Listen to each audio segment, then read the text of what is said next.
una princesa montonera más de autoría de Mariana Eva Pérez. Realizamos esta presentación en el marco de la investigación Sufrimiento Social, Duelo Colectivo y Elaboración, metodologías grupales para el acompañamiento de víctimas de violencia institucional. Invitamos a Mariana a hablar de este working group propuesto por Freud cuando refiere al duelo, ya que como autora, a través de sus teorizaciones, producciones ficcionales y no tanto, nos otorga una mirada crítica, cuestionadora y fértil sobre los modos de narrar el dolor asociado a las formas más crueles de violencia sobre los cuerpos que en nuestra historia común hemos conocido. En el escenario sociopolítico nacional, latinoamericano y más lejano, las formas creativas de imaginar un mundo mejor se aprecian casi imposibles. Cuando a esa representación sumamos a quienes no están con nosotros y nosotras, el desafío se extrema. ¿Cómo nombramos a los y las desaparecidas? ¿Cómo les damos entidad material en nuestro imaginario? ¿Cómo les hacemos aparecer? ¿Cómo inventamos formas de su enunciación que les dignifiquen en su humanidad? ¿Quiénes tienen legitimidad para hacerlo? ¿A quiénes sancionamos cuando los utilizan para tributar de ellos? ¿Para qué hacemos este ejercicio de modo insistente?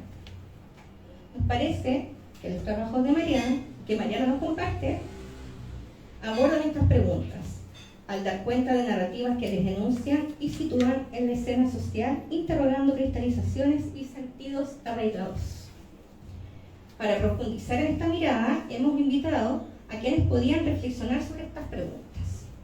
Por un lado tenemos a Milena Gallardo, doctora en literatura chilena e hispanoamericana, quien ha realizado valiosos aportes a los estudios memoriales en nuestro país sobre productos audiovisuales y la transición transgeneracional. Por su parte, Diana Espíritu Santo, doctora en antropología social, ha abordado de modo sugerente la articulación entre tecnologías, historicidad e investigación paranormal en espacios memoriales asociados al trauma. También teníamos como presentador a Manuel Guerrero, quien se disculpó por no poder venir al día de hoy, pero está igual con nosotros. El espíritu. Creemos que tanto los textos de Mariana como las reflexiones de sus comentadoras contribuirán a la indicación provocadora, insolente y dolorosa de Juan Radrigán. Voy a leer un pedacito de un texto de él, cuando nos interpelaba en una de las últimas partes de su texto, Diatriba de la empecinada, a lo siguiente. Tengo que hacer un cambio acá.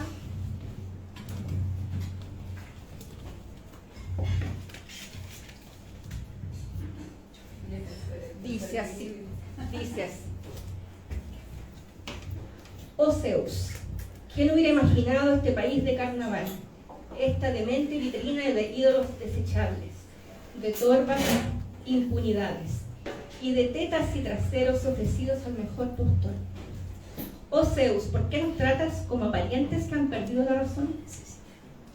Esta es una hecatombe.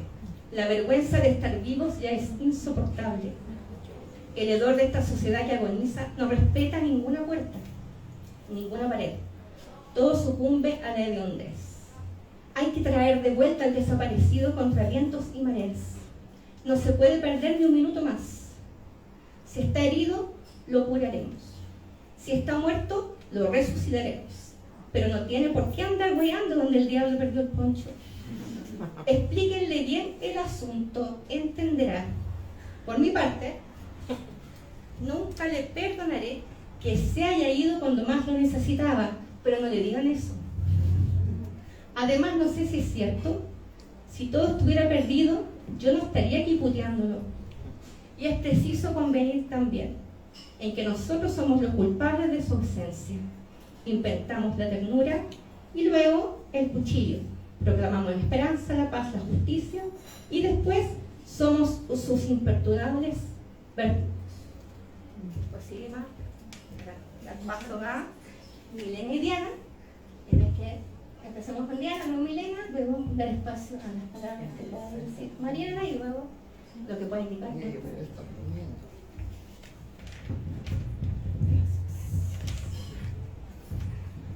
Gracias a las organizadoras, muchas gracias a Mariana por la invitación. Estoy muy contenta de estar acá, aunque un poco apurada porque después tengo que ir a coger un avión. Entonces, Gracias a por las venir. 8:30. De todas formas, yo he escrito una especie de introducción a la espectralidad, que de hecho es lo mío.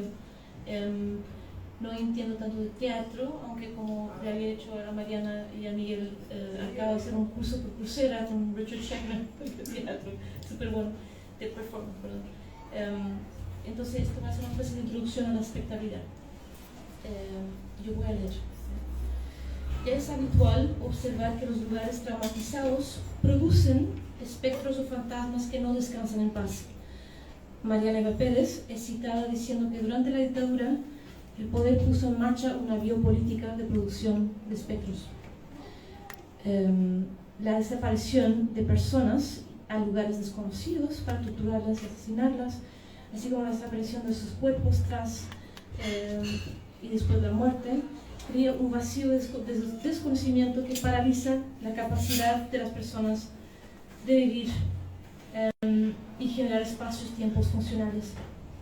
En el contexto de las dictaduras chilenas y argentinas, hubo esfuerzos explícitos de los regímenes por desaparecer la historia, no solo la gente, por negar y ofuscar intencionadamente las experiencias mortales y el limbo que éstas generan. Lo que Avery Gordon denomina ausencias presentes. Son paradojas de verdades parciales, de lo incompleto, de lo que no existe, de la incertidumbre de existir sin un conocimiento del pasado y de la verdadera profundidad de sus traumas. A posteriori, las verdades históricas también pueden convertirse en convenientes. En Chile la verdad fue indispensable tras la transición a la democracia, pero también podía destruir una transición estable y eficaz. El fantasma aquí, según Gordon, es un síntoma de lo que falta o de lo que falla. Los fantasmas nos arrastran a estructuras de sentimiento en las que los recuerdos se constituyen afectivamente, pero solo parcialmente. Sin embargo, en su trabajo sobre los fantasmas vietnamitas en la guerra, Hyun-Ek Kwan nos advierte que los fantasmas no son simplemente traumas o recuerdos colectivos, se adentran en los cuerpos de las personas, en sus vidas materiales, sociales e incluso económicas. En un ejemplo que da, el negocio de un ex oficial del ejército Vietcong prosperó gracias al espíritu de un soldado estadounidense cuyos restos de balas, llenos de balas del enemigo estadounidense, ayudó él a excavar un sueño que le entró diciendo dónde estaba el cuerpo. La superposición de momentos o trayectorias históricas tiene, por tanto, importancia ontológica. Como observan Martha y Bruce Lincoln, la ontología, no sé si es un término correcto, la espectrología o ontology de Derrida no puede dar cuenta de esos momentos en los que los fantasmas ejercen una fuerza particular o específica, por mucho que hayan sido producidos por acontecimientos colectivos. Los fantasmas operan lógicas históricas que no pueden reducirse a residuos ni a representaciones o recuerdos únicamente. En cambio, con los lugares de trauma humano hay un exceso de historia que no ha sido registrado, podemos especular, sino que también no es verbalizable y es irrepresentable. En este modus operandi del exceso, todo tipo de actores tienden a romper cosmológicamente o a interferir en la producción de grandes narrativas. Estas formas de silencio o de articulación alterna muestran que la temporalidad, la memoria y la historia pueden ser dobladas, estiradas, comprimidas y multiplicadas, sujetas a torsiones temporales. Al mismo tiempo, la misma temporalidad y la misma historia puede ser sujeta a este tipo de configuraciones. Una consideración de la espectralidad y del trauma tienen que ver, por lo tanto, con una sociología o antropología de la historia.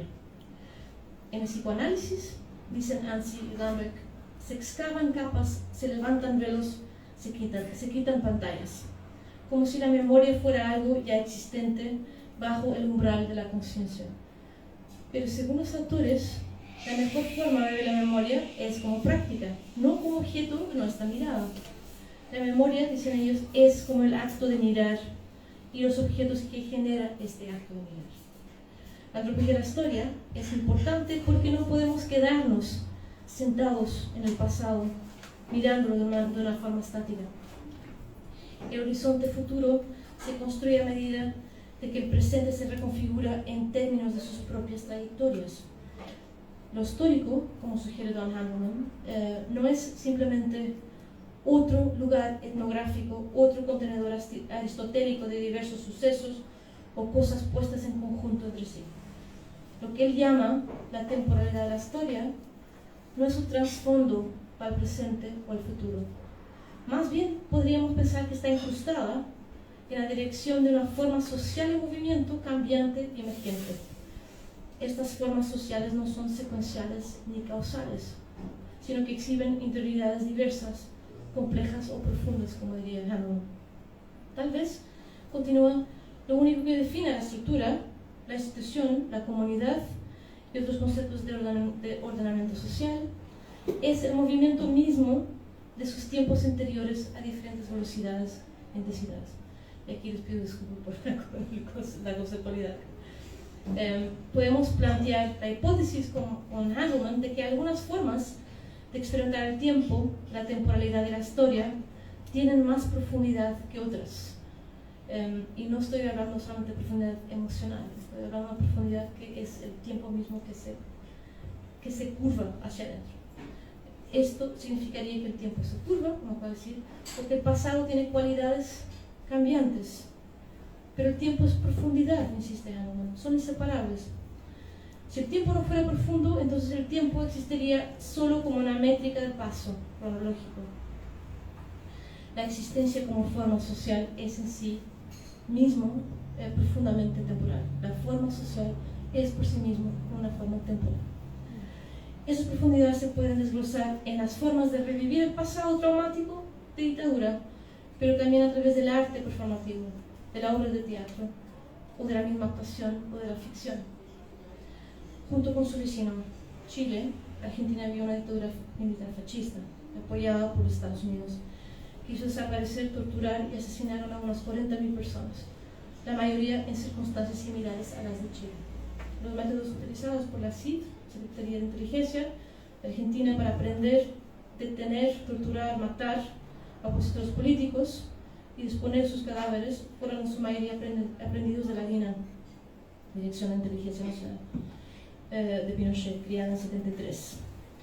Al igual que en Chile, el gobierno de Argentina, llamado Proceso de Reorganización Nacional, detuvo a sus opositores en unos 700 centros clandestinos de detención, donde fueron sometidos a horrores y a menudo al exterminio.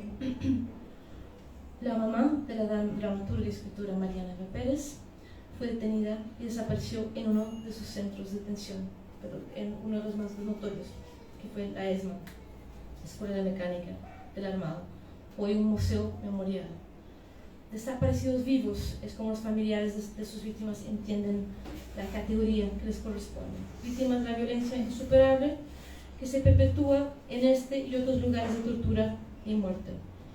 Es una performance reciente llamada Antivisita, que yo creo que ustedes ya han conocido o por lo menos saben de, porque hubo un conversatorio ayer en el museo.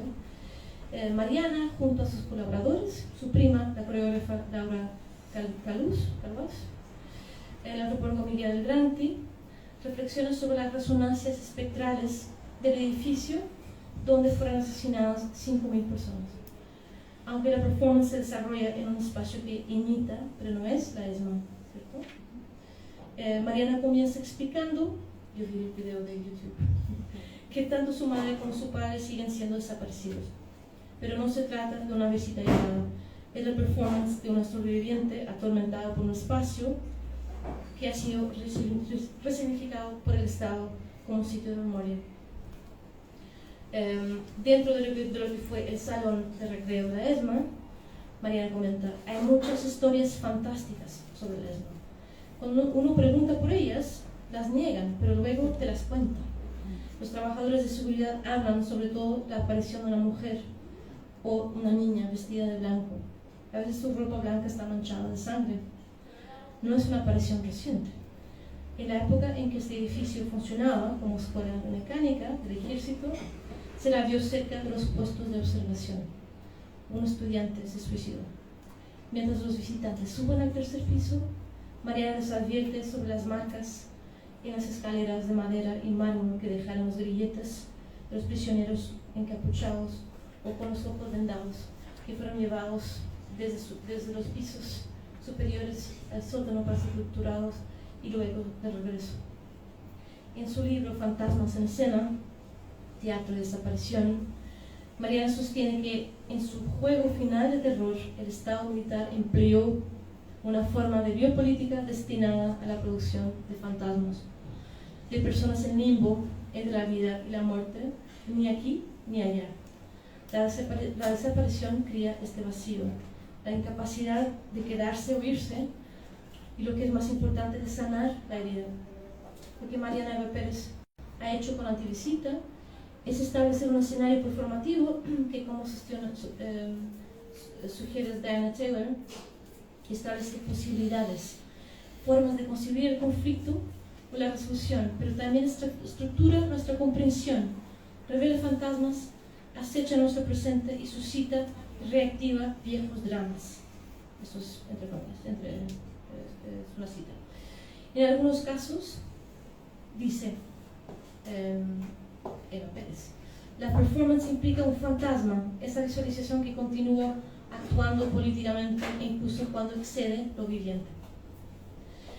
El teatro, o la representación de la historia o del trauma, es más que un acto de representación. Más bien le hace algo a la historia misma. En Chile y en Argentina, los actos de memoria son también actos ontológicos que cambian o alteran el tiempo mismo. Estos incluyen, en las palabras de Charles Stewart, la articulación dinámica, la recepción de pasados previamente desconocidos.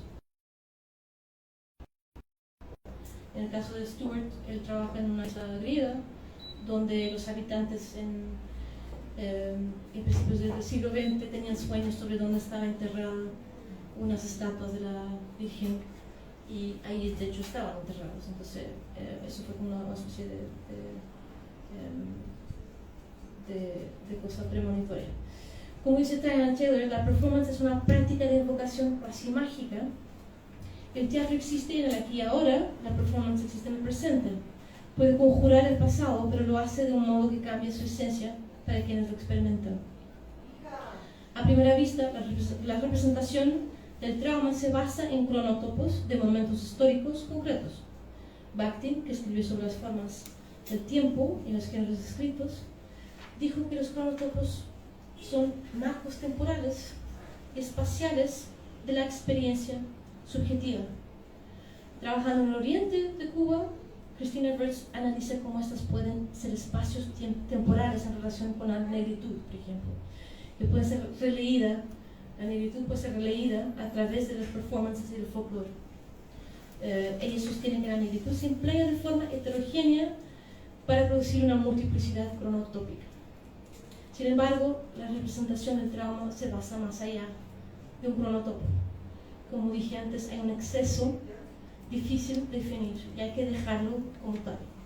Hay una antropóloga que se llama Marisol de la Cadena, que escribe sobre los campesinos en Perú, que le cuentan historias que no son coherentes con el tipo de marco conceptual que tenemos en antropología.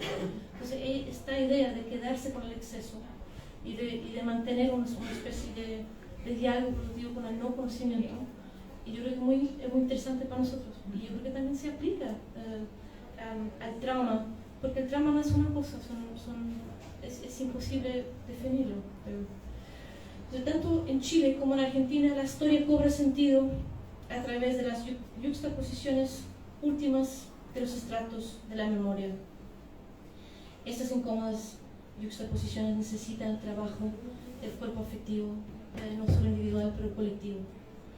Y ahí termino. Yo tengo un par de preguntas. Está preparada a hacer nuestra introducción a la hospitalidad, pero ya que ya hago parte de este conversatorio,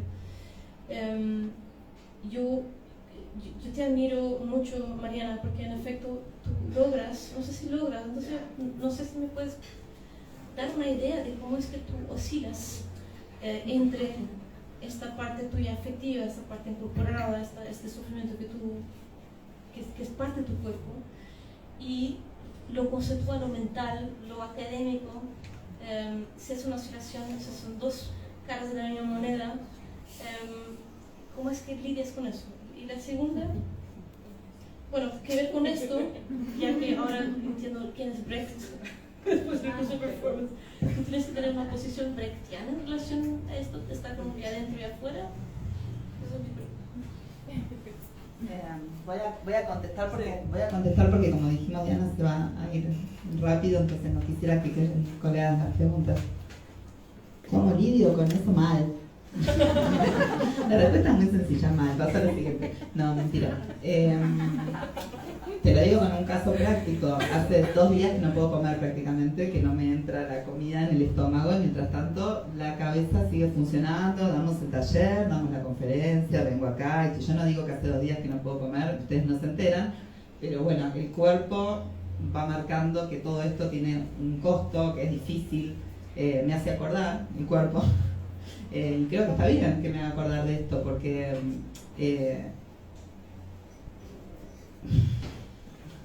es una pregunta muy, muy íntima y muy existencial para mí la que me has hecho. Pero bueno, lidio mal, repito, lidio mal, tratando de ir y venir, de reconocer el sufrimiento en el cuerpo, de reconocer lo somático en el cuerpo, los marcadores somáticos. Aprendo la terminología acá de Miguel. Pero y al mismo tiempo intentar producir teorías acerca de esto. Sí, es muy complicado. Es más fácil con otros, es enormemente más fácil con otros. Eso es algo en lo que me di cuenta en los últimos años de tratar de hacer esta carrera académica. Hace mucho tiempo que no trato de no presentarme también como hija de desaparecidos o como infancia afectada por la dictadura. Al principio quizás pensaba que en espacios más académicos, en realidad, me restaba. Y después me di cuenta que quizás me suma, pero que en todo caso es lo que soy y no lo puedo esconder. Es complejo, es súper complejo. No creo haberlo resuelto bien, es uno de los grandes temas de mi vida. Pero bueno, tampoco puedo renunciar a comprender, como decíamos. Renunciar a comprender. Es algo que no me sale. De verdad, como si tuviera que dejar un consejo, sería hacerlo colectivamente, que hace toda la diferencia. ¿Y la otra pregunta? ¿Cómo era? Sobre Brecht. No lo pienso demasiado en relación a lo brechtiano, ¿no? ¿Qué sé yo? Sí es lo que estamos haciendo con Antivisita, y que encuentro que hace una diferencia grande en relación a obras de teatro que yo estudié en mi tesis, que son de teatro más representativo, teatro de sala, el teatro clásico burgués.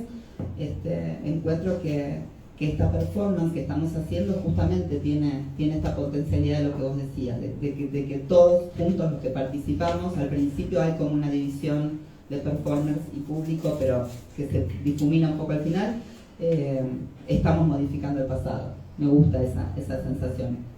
Lo sentimos en cada función, que podemos viajar al pasado y algo de eso reparar en la obra. Entonces eso me parece que se da porque es un teatro no representativo, un teatro representativo donde la gente quedará, el público quedará de espectador nada más.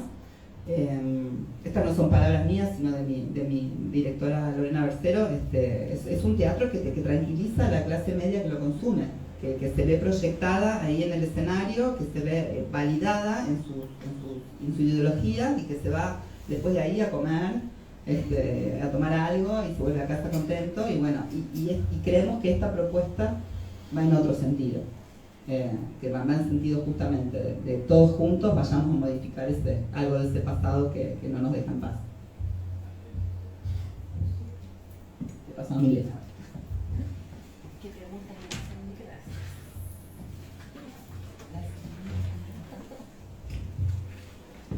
Bien, muchas gracias.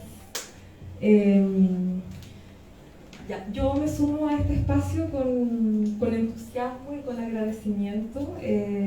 Quiero agradecerles por la invitación a quienes me convocaron y quiero dar también gracias a Mariana por la inspiración y por el marco de libertades que nos entregaste y que nos sigues legando. Quiero un poco irme por ahí pensando también en cómo yo conocí tu trabajo y voy a meterme un poco más con Diario de una princesa montonera, así que súper.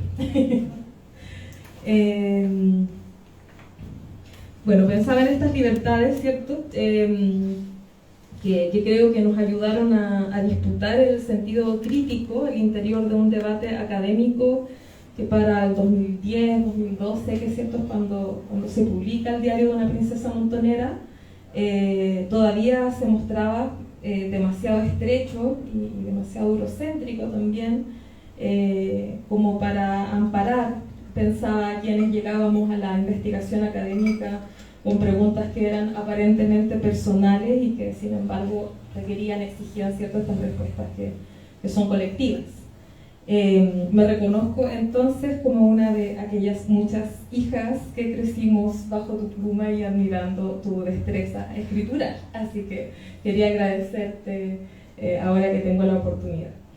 Y bueno, el trabajo de Mariana en este sentido contribuyó de manera decisiva a resguardar el espesor histórico de las memorias cuando éstas estaban siendo utilizadas como banderas políticas por las institucionalidades oficialistas del momento, es decir, como conceptos intercambiables, comodines que servían para dar cuenta del compromiso progresista de turno frente al electorado, tanto allá como acá.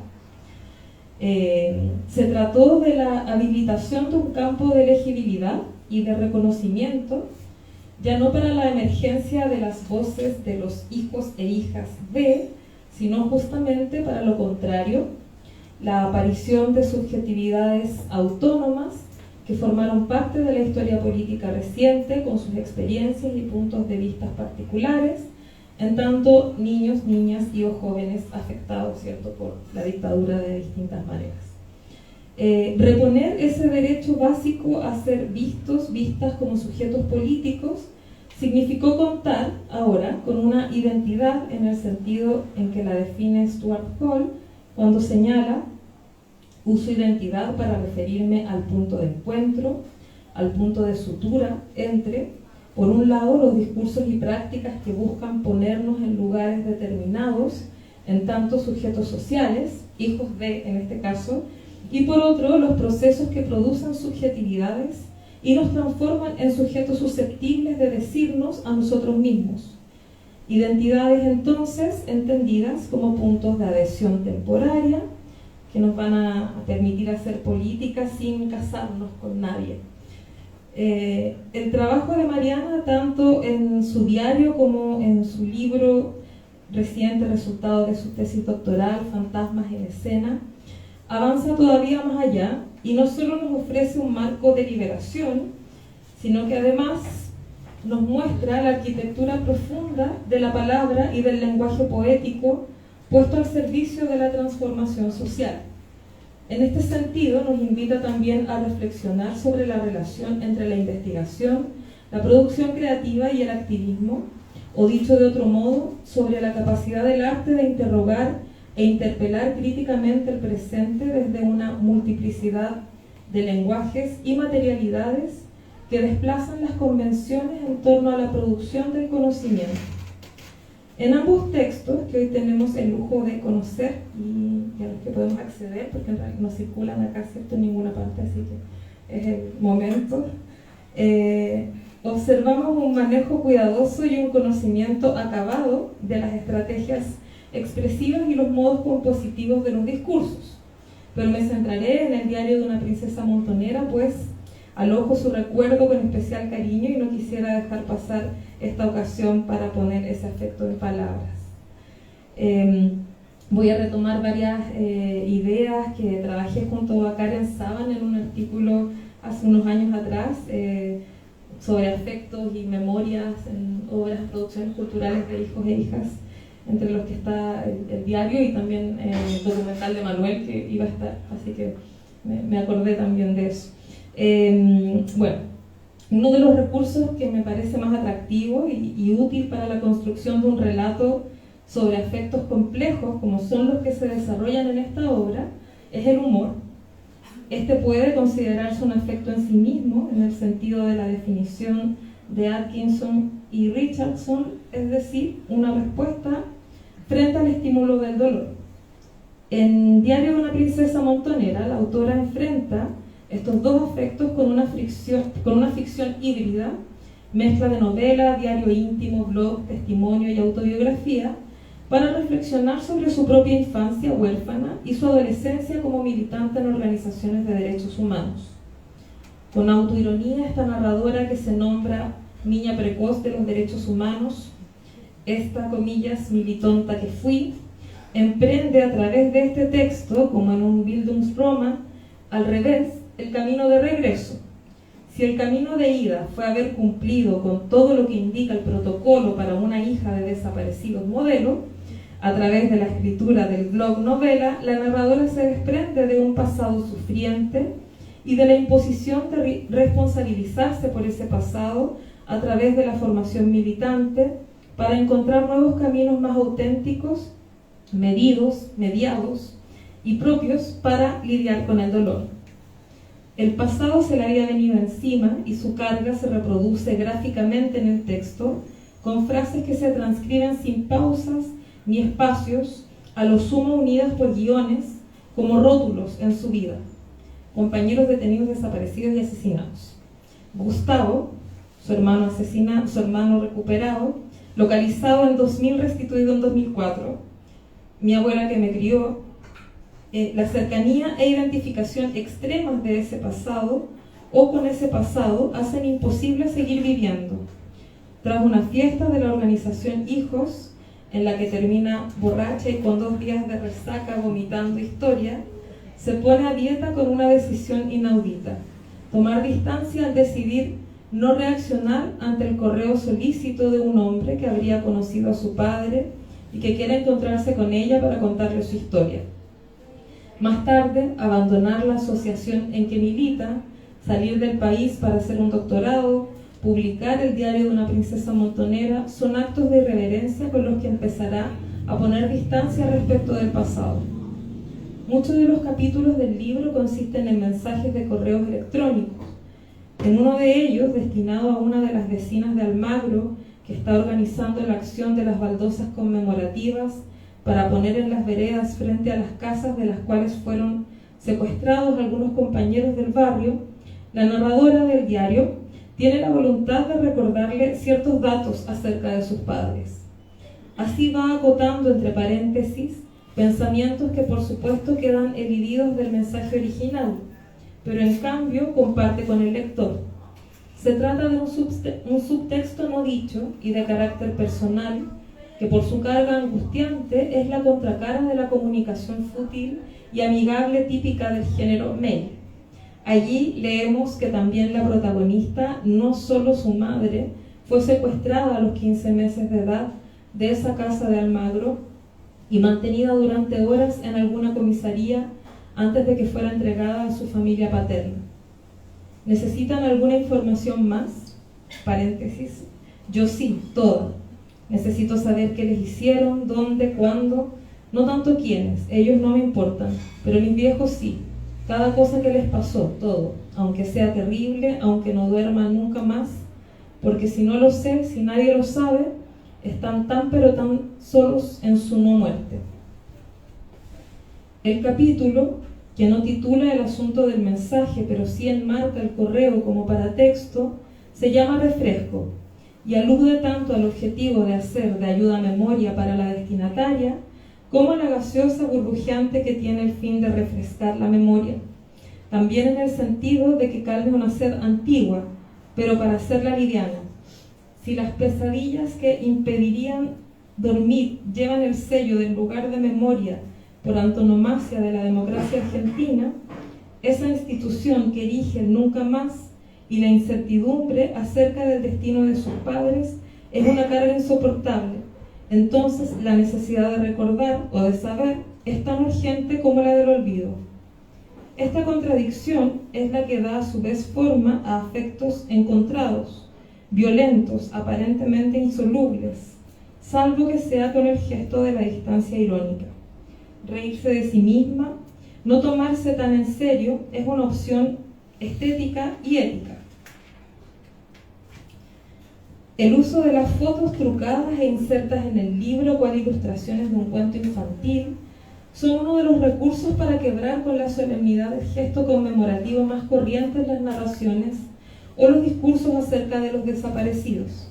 Ejemplo de esto son las supuestas fotos de su madre, Patty, oscurecida en los rebordes de modo que solo el rostro y un mechón de pelo sobresalen brillantes y que a la narradora le recuerda a un fantasma o a un episodio del Superagente 86, o la primera foto con mi papá, que al estilo del trabajo fotográfico de Lucila Quieto, Arqueología de la ausencia, pero esta vez con buscada autoironía, junta en un mismo plano la foto del padre joven desaparecido con la imagen de la hija en el presente y los hace ver como una pareja de enamorados sonrientes, manipulada a la vez digitalmente con un margen de corazones, puntitos y estrellas.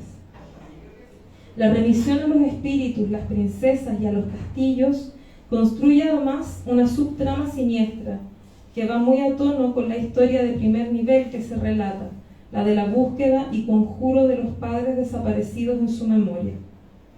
A menudo una serie de ingeniosos relatos insertados genera en el lector emociones encontradas, reproduciendo como afecto en el efecto de lectura la contradicción que vive la narradora.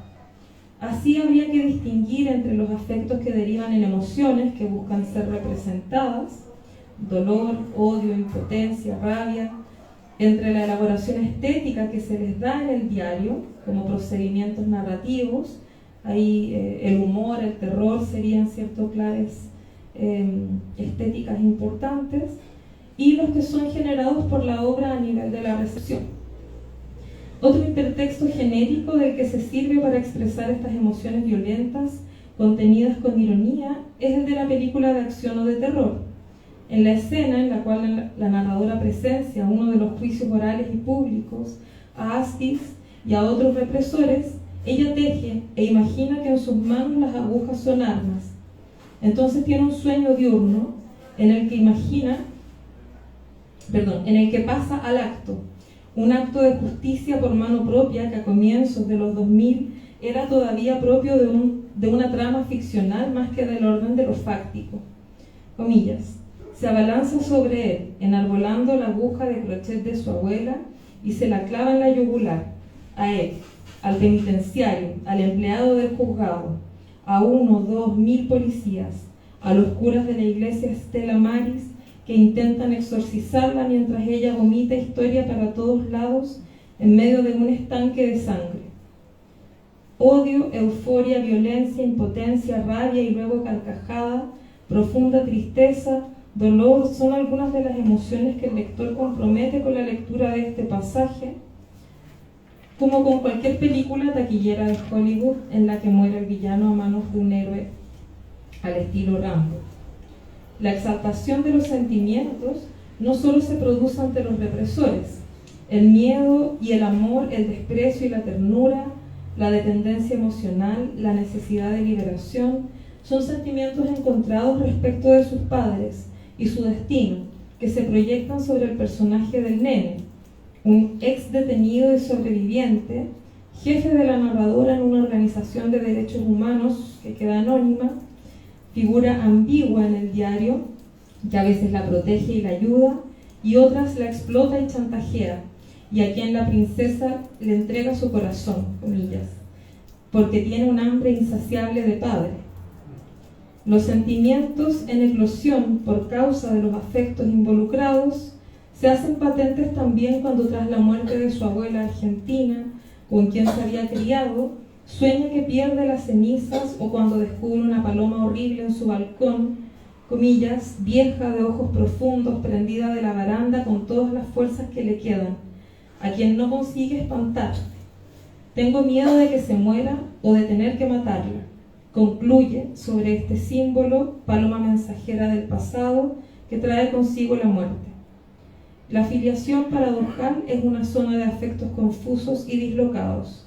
El vacío dejado por los padres desaparecidos lleva a que el encuentro afectuoso con ex amigos o compañeros que ofrecen acercarle información desate emociones desmedidas e infantiles, de las que la narradora finalmente en la ficción podrá reír. Así, al leer un mensaje de texto que empieza con las palabras "Hola corazón", la princesita montonera quiere salir corriendo al encuentro del cumpa y pedirle caballito, un copo de azúcar y una vuelta en calecita de la plaza de caseros. La autoironía, sin embargo, hace pensar en el pasaje por la conciencia de este afecto, que ahora a través de su escritura se transforma en una emoción contradictoria sobre la que la narradora está en condiciones de pensar. Con desparpajo también razona sobre la idealización de sus padres y la trampa de buscar en la imaginación la mirada de los progenitores sobre su hija, como cuando está en Argel y dice: "Me detengo al borde de la catarata de pensamientos capciosos que conozco bien. Estoy acá porque ellos no, que estarían orgullosos de mí", y toda esa mierda teleológica. También es el recurso del chiste que logra canalizar el rencor y la impotencia. El apartado, que se titula Feliz Día del Padre, va dedicado a los apropiadores de su hermano y a todos aquellos que con goce perverso disfrutan en este día de los hijos ajenos que se afanaron. Desde aquí nuestros mejores deseos de cirrosis, cáncer con metástasis, partud y bobazo. La risa provocada por la gracia es liberadora. En referencia a otros estudiantes que militan con ella, una subcélula nerd dentro del grupo de IGIS, habla de la sobrecalificación y del enciclopedismo que poseen sobre el temita porque están en la pomada del terror. En suma, el chiste, la autoironía, la sátira de películas de terror y acción, el híbrido genérico, el collage fotográfico, el sarcasmo, el pastiche idiomático de registros, son recursos que sirven para tomar distancia respecto de afectos violentos y sumamente dolorosos que no dejan de doler, pero que en cambio permiten seguir viviendo. De este modo, Mariana nos conduce con una entrañable vitalidad y un espíritu crítico que trasciende el texto y la cápsula académica, rescatando palabras que intervienen en el cotidiano, acciones de denuncia y dispositivos discursivos liminales que contribuyen a contener las necesidades representacionales, subjetivas, emotivas y políticas de nuestras postdictaduras.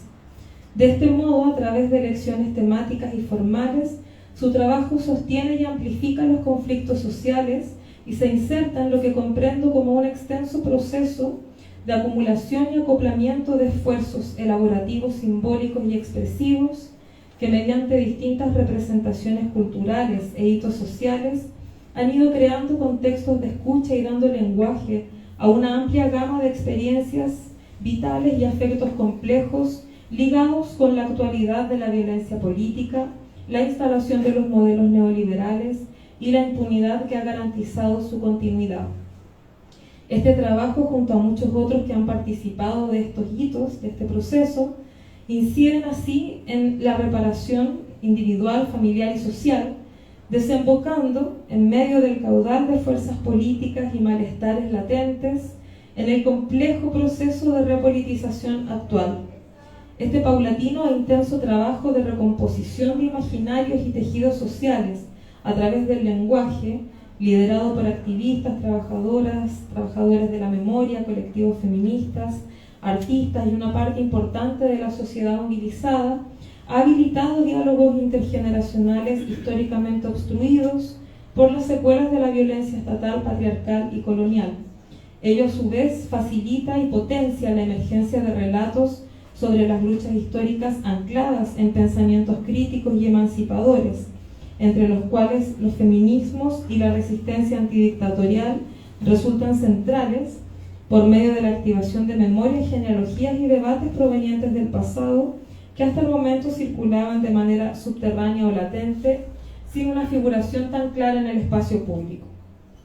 Así, estos encuentros generacionales privados y públicos que adoptan formas de relación que van desde el homenaje o la identificación al diálogo crítico, cuestionamientos radicales o francas rupturas, junto a otros procesos de reconstrucción comunitaria y activación política, nutren el persistente proceso de movilización social que diversos sectores organizados han sostenido durante las últimas décadas en Chile y en Argentina. Para cerrar, impulsada por estos trabajos, me interesa cierta idea de lo generacional como marco que no se circunscriba ni a lo etario, ni a lo consanguíneo, ni a lo histórico nacional, sino que nos sirva para iluminar sensibilidades históricas comunes que emergen en nuestros discursos a través de opciones enunciativas que nos ayudan a nombrarnos, identidades abiertas y móviles, fragmentaciones subjetivas que dan espacio en la representación a los interrumpidos diálogos intergeneracionales. Los modos, dispositivos y registros que alojan esta politicidad y permiten su expresión e incidencia en lo colectivo nos revelan posibilidades de acción y rearticulación, aún a pesar de las experiencias de daño y de las condiciones de vulnerabilidad frente a las cuales las personas nos vemos expuestas. En este sentido, estas estrategias se suman a otras múltiples formas de agenciamiento desde la vulnerabilidad que las personas y los grupos despliegan desde sus espacios cotidianos como recursos para el resguardo de sus subjetividades y para la continuidad de sus vidas en medio de las secuelas y los legados de larga duración de las violencias estructurales. Pero además, y tal vez esto sea lo más importante, estas estrategias contribuyen desde el arte y las disputas simbólicas actuales a la apertura necesaria de horizontes utópicos que nos permitan acompañar como sociedades de manera empática y solidaria las innumerables pérdidas irreparables y repensar los modos en que queremos convivir y, en palabras de Jean-Luc Nancy, ser en común. Muchas gracias.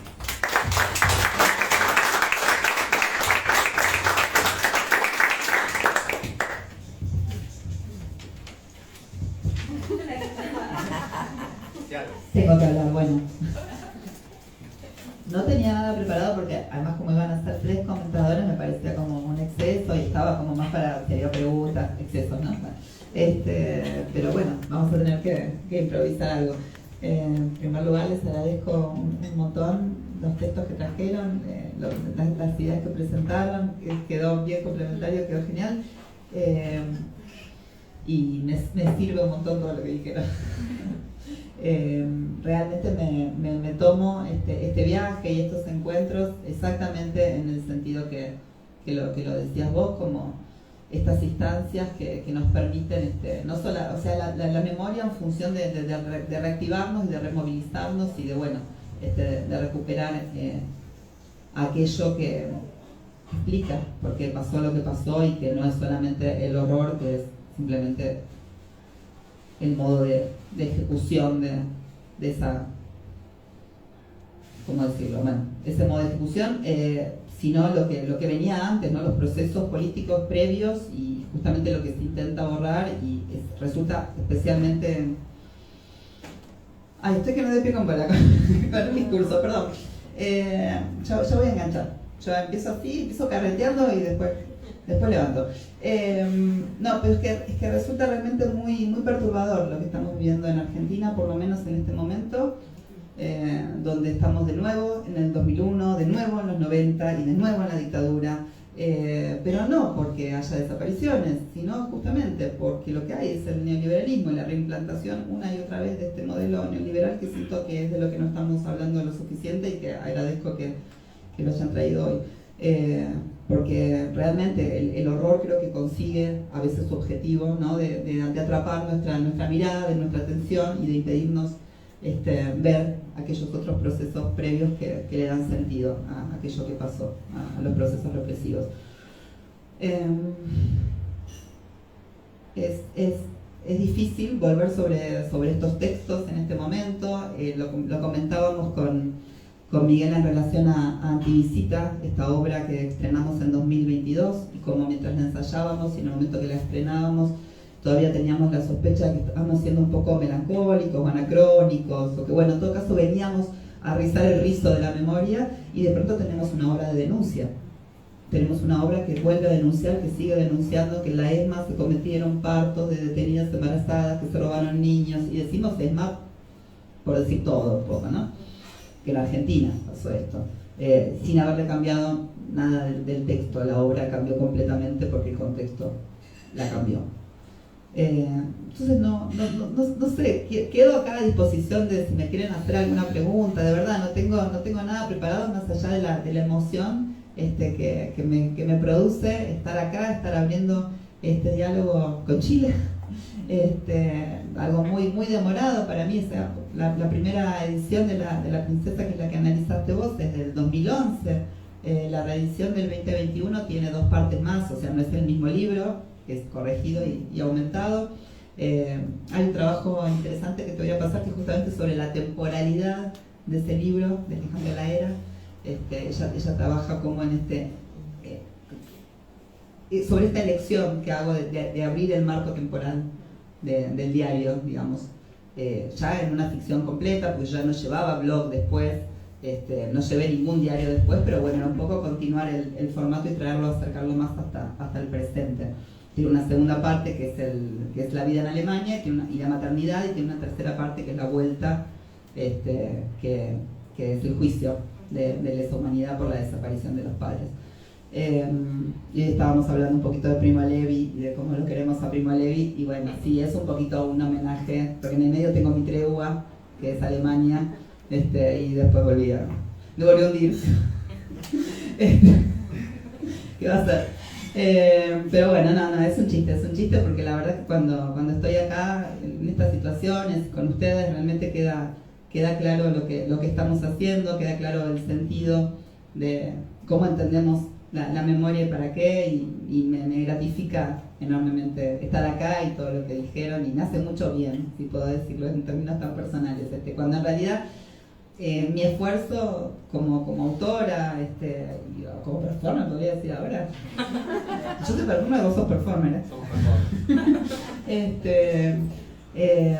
tiene que ver con justamente correrse de ese lugar tan personal, ¿no? Lo comparto esto ahora acá porque somos poquitos, porque tu pregunta me lo trajo, pero en estos años en Argentina, en los años de auge de las políticas de memoria, hubo como una tendencia que yo ya veía con preocupación en el diario, a la personalización, a la idealización incluso, pero no ya de los muertos, que son fáciles de idealizar, sino de los vivos, que metemos la pata todo el tiempo. O sea que hay que hacer un esfuerzo para idealizarnos a los vivos.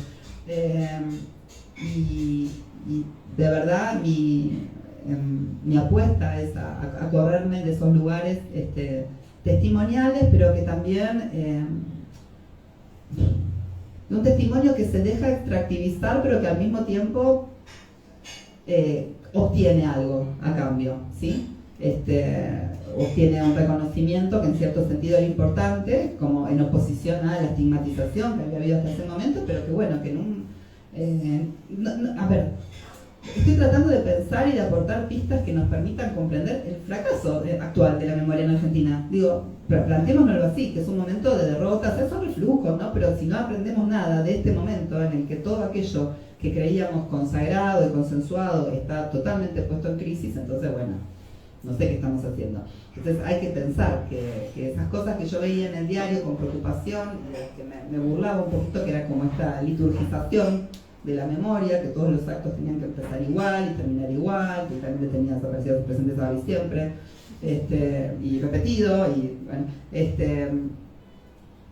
que eso iba a desactivar la potencia de esto que estábamos haciendo, de esta memoria que era activamente, o sea, políticamente tan potente, y que esta ritualización de la repetición, no, porque hay otros rituales, pero esta repetición de algo que parecía ser un ritual, que ya no creo que lo fuera, digamos, porque el permanente homenaje o autohomenaje creo que ya es otra cosa. Bueno, estos son los lugares de los que he hecho el esfuerzo permanente por correrme, quedando en un lugar de outsider y de medio maldita, en algunos círculos y en otros no. La verdad que con Antivisita también nos pasó poder llevar la ESMA a otros lugares, a otras provincias, y ver que la propuesta que nosotros estamos haciendo, ver que mis inquietudes teóricas y existenciales también son compartidas. Entonces, bueno, outsider no tanto. Pero bueno, sí, es cierto que quedé como en un lugar un poco peculiar, pero bueno, nada, me gusta, está bien. Me pone muy contenta lo que dijiste de que esas búsquedas hayan servido como permiso para las búsquedas de otras. Me pone realmente muy, muy contenta. Si termino siendo la que habilitó que otros hagan otras locuras, es lo más. Gracias.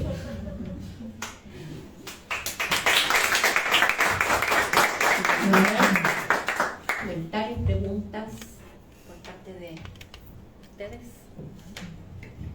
¿A quién te contaron? ¿A Mariana?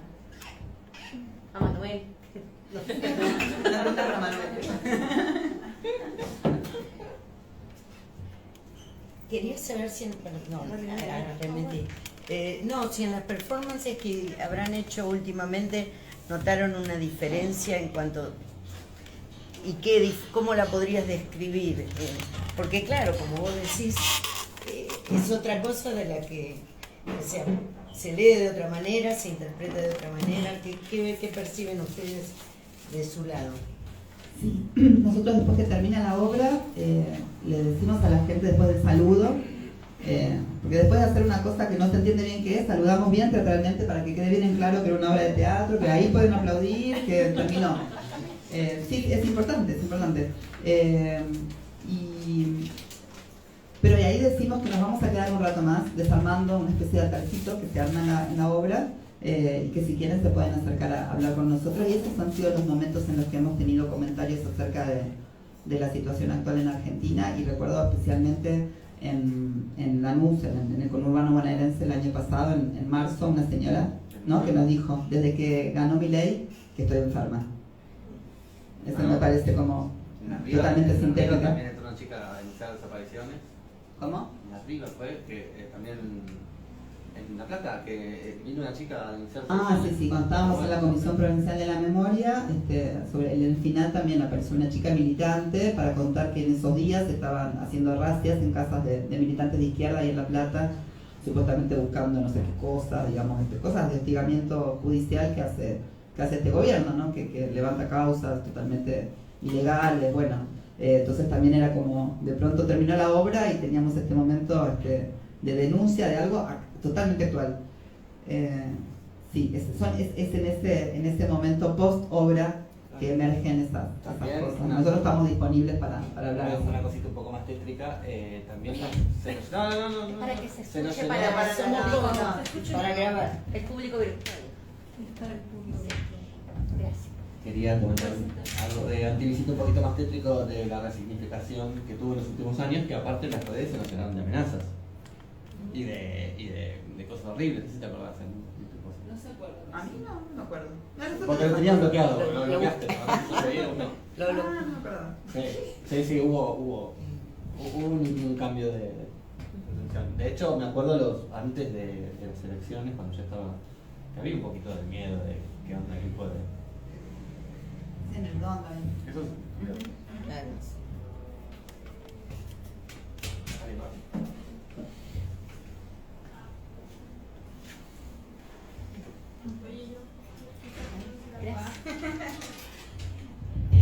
Oye, bueno, muchas gracias por esta presentación, por tu trabajo. Yo sigo tu trabajo hace muchos años. De hecho, ando con la primera versión del libro, está ultra leída. No tengo idea cuántas veces la leí, pero está así leidísima. Y de hecho te sigo en Twitter y sigo la historia de Matute. La leo, así trato de todos los domingos estar ahí atenta cuando sale. Así que agradecerte en realidad porque de hecho como lo leí hace mucho tiempo el libro y lo he ido releyendo, creo que fue una de las primeras lecturas que me hizo cuestionarme y que creo que en términos como académicos, yo soy historiadora, una joven historiadora aún, estoy haciendo mi tesis de magíster de hecho y creo que llegué a donde llegué en términos como de mi carrera o de los cosas que quiero hacer como historiadora gracias a este libro, en muy gran parte. Estoy estudiando y tratando de pensar cómo escribir sobre detenidas desaparecidas, y definitivamente, o sea, como que lo estoy pensando ahora, no lo había pensado tanto, pero creo que definitivamente este es uno de los libros que me abre esa pregunta, un poco como cómo estamos hablando específicamente sobre detenidas desaparecidas, porque es algo que me interesa como en particular, pero cómo hablamos de la desaparición. Y en Chile, quizás, yo también estudié en Argentina algún tiempo, entonces creo que tengo un poquito de perspectiva como de ella, poquito, pero algo. Y me parece que en Chile, hasta hace muy pocos años, todavía la victimización y la deshumanización era muy potente. Creo que hasta hace pocos años eso ha ido cambiando, quizás como desde la conmemoración de los 40 años, quizás a partir de ahí creo yo que pudo haber habido un pequeño cambio. Pero me parece que este libro abre como esa pregunta también en Chile, entonces me parece súper importante como estar presentándolo aquí. De hecho, yo presto el libro a todo el mundo, como todas mis amigas lo han leído alguna vez, y digo como devuélvemelo pero léelo, porque como no circula en Chile, esa pregunta también circula súper poco en Chile. Nos preguntamos poco sobre cómo hablamos de la desaparición forzada, y nos preguntamos poco sobre quiénes fueron estas personas antes de ser detenidos desaparecidos, y solo nos quedamos con esa idea de son desaparecidos. Entonces, de hecho, me pasa que como te sigo, leo mucho sobre tus padres, entonces también los tengo, o sea, un poco como que conozco sus vidas antes de, y me parece súper interesante esa relación que se forma, como conocer me parece que es súper lindo, así que como eso, un poco la reflexión, ojalá circule en Chile mucho, ahora que va a estar esta nueva versión, que además la voy a leer hoy mismo. Voy a abandonar la lectura de tesis por una semana para leerlo, pero ojalá circule mucho, creo que tiene que ser ese un objetivo, y también que en Chile otras personas que escriban sobre esto, y empecemos a preocuparnos un poquito más sobre esto.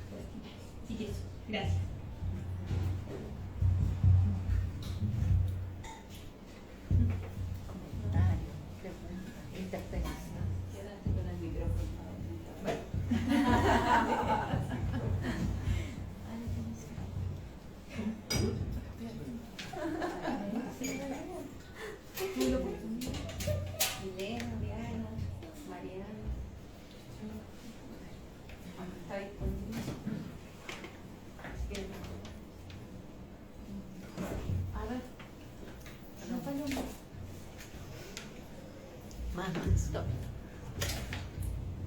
Bueno, yo creo que es súper importante, digamos, haber traído a Mariana. Creo que es efectivamente un libro fundacional como para un conjunto de gente que empezó a explorar el tema de cómo escriben los hijos, ¿no? Efectivamente aquí hay hartos libros que uno podría ubicar en ese campo, pero es parte de lo que conversábamos hoy día también, ¿no?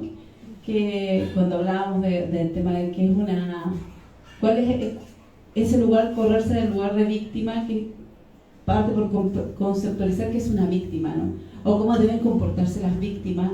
Y en ese sentido el diario de una princesa montonera, bueno, yo creo que no es el único donde uno encuentra ese atisbo de la cosa crítica, ¿no?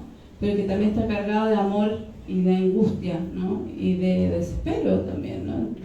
Pero que donde yo diría que son las mujeres, de hecho, con bastante mayor agudeza, las hijas que escriben en voz baja tienen mucho de eso, de crítica, ¿no?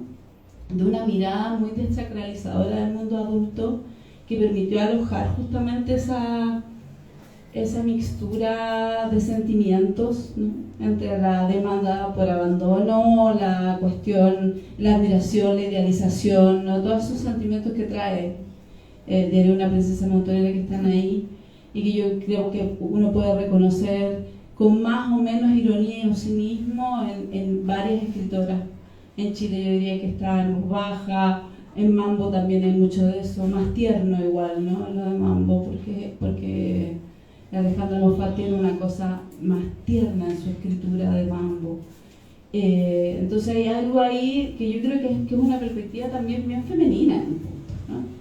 Y que ser mujeres y que ser escritoras y que ser hijas autorizó una posición de enunciación que a otros no les dio, ¿no? Como lo que hablábamos hoy día, ¿no? O sea, solo una víctima se puede reír de estas cosas o puede bailar la canción en la no esma, ¿no? Y salir bailando, ¿no? Como, porque si otro lo hiciera probablemente se interpretaría de una manera muy brutal, ¿no? Entonces en el fondo hay ciertas cosas de la víctima que también autorizan cosas, ¿no?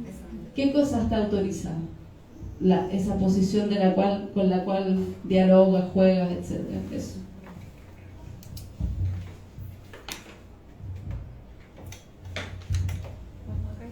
Fue una pregunta. Era una pregunta. ¿Qué cosas se autoriza? Bueno, porque lo conversamos hoy, pero no estaba toda esta gente, es verdad.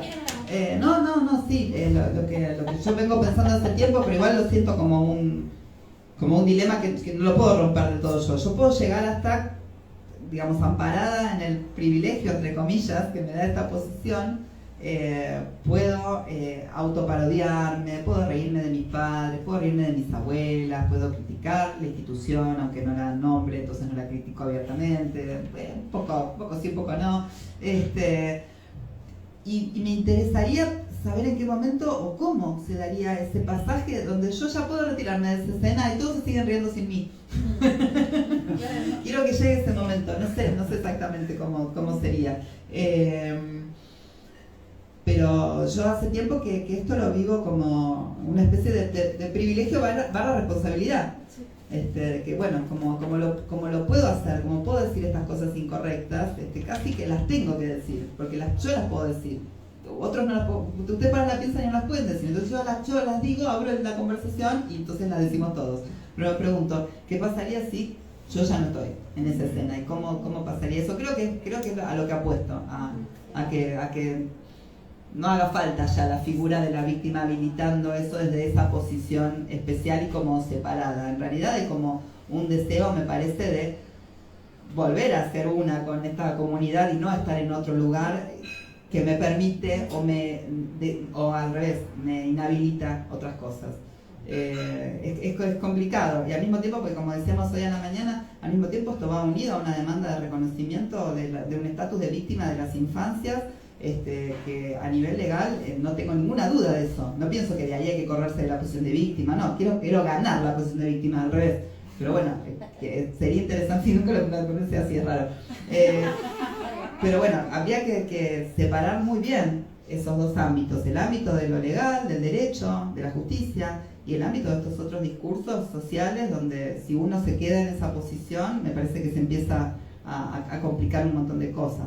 Entonces bueno, pero sí, es una reflexión que está por debajo del diario, de mi tesis doctoral, de Antivisita, de todo, digamos, que es el momento que me habilita justamente, a mí me echan de la institución donde yo me crié y donde yo me formateé como militante precoz de los derechos humanos, que es Abuelas de Plaza de Mayo, que es la institución donde además mi abuela sigue militando hasta que ya no está bien. Mi abuela vive, una de mis abuelas vive en un hogar, ahora ya no está bien, pero digamos, hasta la pandemia, con 100 años, mi abuela era la vicepresidenta de Abuelas de Plaza de Mayo. No es ella la que me despide, obviamente que no.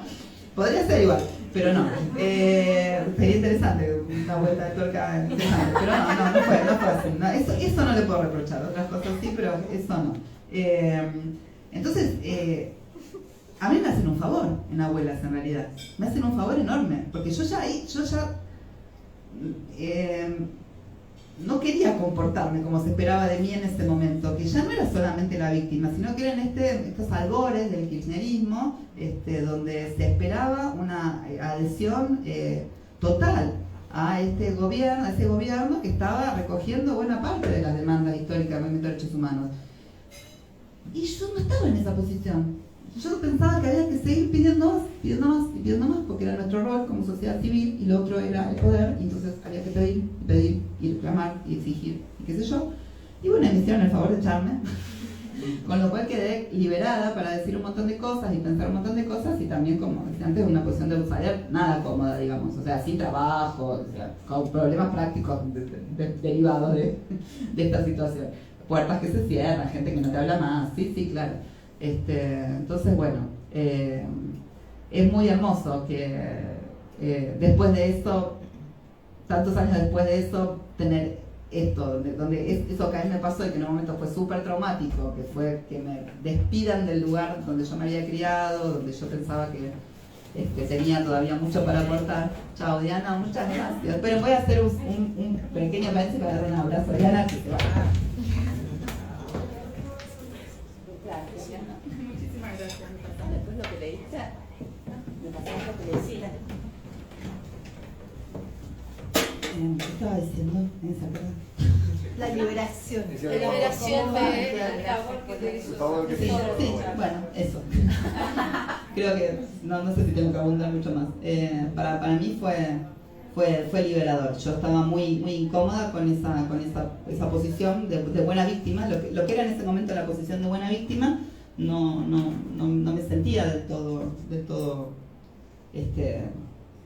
contenida por lo que estaba recogiendo el kirchnerismo como parte de la demanda que estaba recogiendo. No me sentía contenida solamente por eso.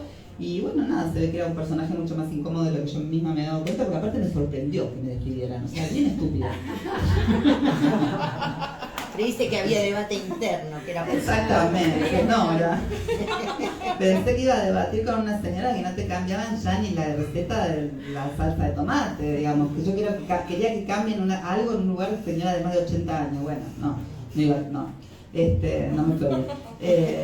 Pero bueno, digo, lo que quería decir es que después de tantos años estar acá y escuchar eso que en su momento para mí fue traumático y que a la larga fue liberador, también tiene como una reverberación liberadora para otras personas, es hermoso y es muy reparador.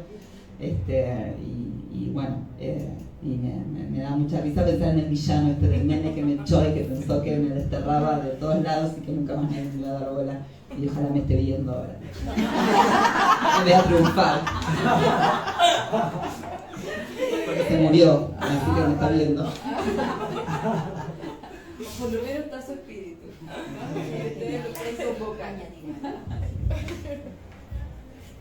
Yo me quedé, ahora cuando nos decían si queríamos participar para hablar, pero se me ocurrió algo que me hiciste pensar cuando comentaste esto de los rituales y de estas, no sé, cristalización, marmorización, ¿cierto? El uso de ciertas temáticas que tienen que ver con las memorias, como banderas electorales, no sé cómo decirlo, ¿cierto? Todo este periodo que también me recuerda también un poco lo que a nosotros nos pasa hoy con el gobierno de turno, ¿cierto? Con los 50 años.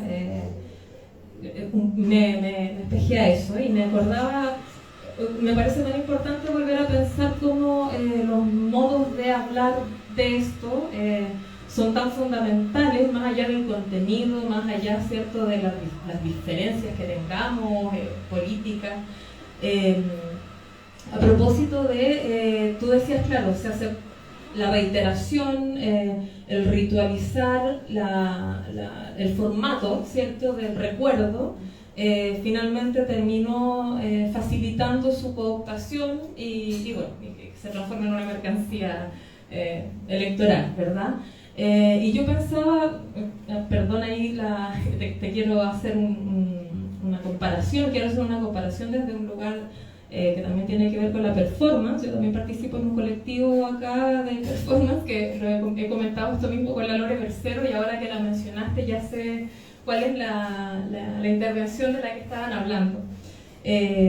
Y nos ha pasado todo lo contrario, en el sentido de que se ha hecho muy necesario el rito y la repetición, a pesar incluso de no querer, no sé, como desde los lugares de reflexión más académicos, lo que sé yo, tiendes a estar todo el tiempo en función de esencializar, de no repetir estas imágenes, de no traer estos nombres, de qué sé yo, de privatizar esas memorias, decimos nosotras desde ese lugar.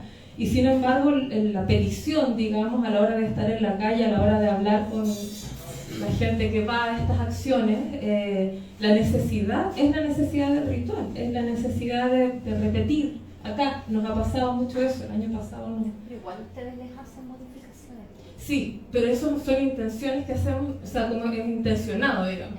Pero lo que finalmente tiene un efecto emotivo, si se quiere, no sé, para los 50 años hicimos una acción afuera de la moneda, y fueron familiares de víctimas de violación a los derechos humanos en el estallido, a solidarizar con la familia y con quienes estábamos conmemorando a las víctimas de la dictadura.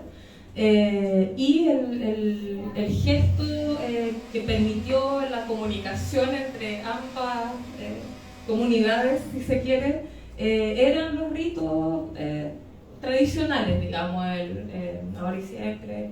Y esa era una necesidad que nosotras queríamos mover y todavía no se puede mover, o que buscábamos de pronto, no sé, pensábamos cómo intencionar afectos que no sean solamente el sufrimiento, solamente el dolor, que evidentemente están allí, pero que detrás de esto hay otras cosas, en nuestra comunidad, en nuestros encuentros hay otras cosas, y no hay mucho espacio disponible para eso.